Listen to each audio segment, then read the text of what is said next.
पहिला सृजनशील सांस्कृतिक रेडिओ महोत्सव हा मुंबईमध्ये पार पडणार आहे। 21 जूनला आशा रेडिओ पुरस्काराचे वितरण केले जाईल। मुख्यमंत्री फडणवीसांच्या उपस्थितीमध्ये हा पुरस्कार सोहळा पार पडणार आहे। महाराष्ट्र रेडिओ महोत्सव आणि महाराष्ट्र आशा रेडिओ पुरस्कार दिला जाईल। सांस्कृतिक कार्यमंत्री आशिष शेलार यांनी या संदर्भात घोषणा केली आहे।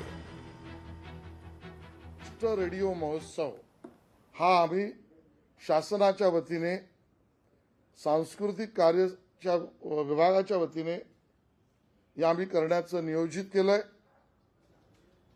आणि या मोठ्या प्रवासामध्ये अजून विशेषतः दोन कारण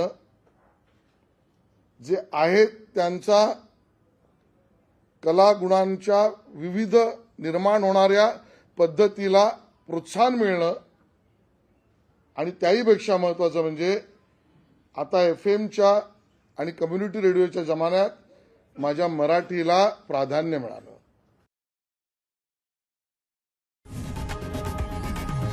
लोकशाही मराठी ऐका, पहा, जागरूक रहा।